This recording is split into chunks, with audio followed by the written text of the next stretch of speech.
కానీ ఈరోజు మీ సమస్యను వాళ్ళకి గుర్తించి నరేంద్ర మోడీ అసలు మన దగ్గరకు వచ్చి రేపు పార్లమెంట్లో శివీకరణ బిల్లు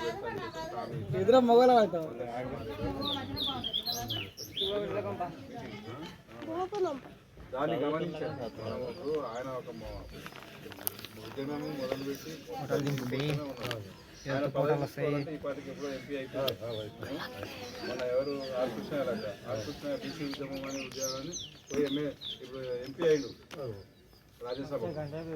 మరి ఈయన అట్లా తీసుకోలేదు. మన జాతి కోసం జాతి బాగుండాలి, మా లక్ష్యం అంతా ఎస్సీ వర్గీకరణ. కాబట్టి ఇది జరిగేది ఒక కేంద్ర ప్రభుత్వంతో కాబట్టి కేంద్ర ప్రభుత్వంలో ఇప్పుడు బీజేపీ ఉంది.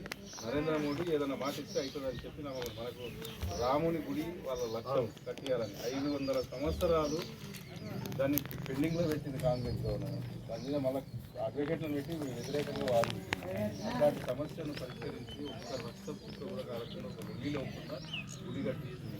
మనందరికీ పోయి రాముడు పుట్టిన దేశం రాష్ట్రంలో రాముని దర్శనం చేసుకుంటూ ముస్లింలకు ఏముంటుంది మక్కా ఉంది వాళ్ళు, కానీ మనకు రాముడు పుట్టిన జన్మస్థలం పోయి దర్శనం చేసుకున్న భాగ్యం లేదు.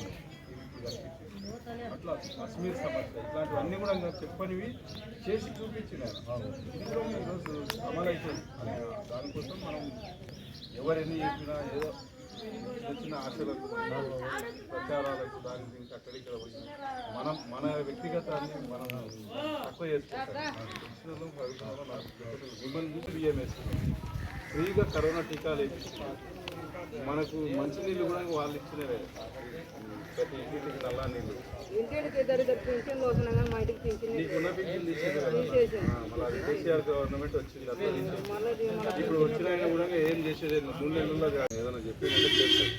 కాబట్టి ఈసారి కూడా ప్రధాని నరేంద్ర మోడీ ఉండాలని చెప్పేసి మన ప్రాతినిధ్యం మనం ఇక్కడ నుంచి ఒక ఎంపీని గెలిపించాలి. కాబట్టి కమలం పువ్వు గుర్తుగా ఓటించి ఈసారి మోడీకి మద్దతుగా నిలవాలి.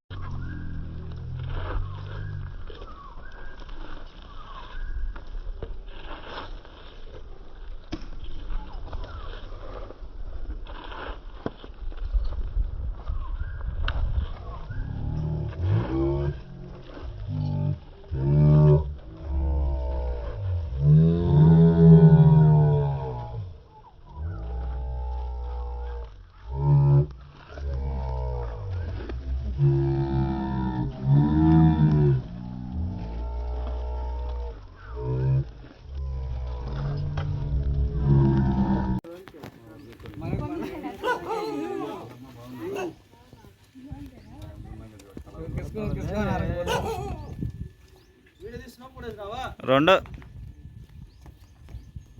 మోడీ సార్ ఓట్లు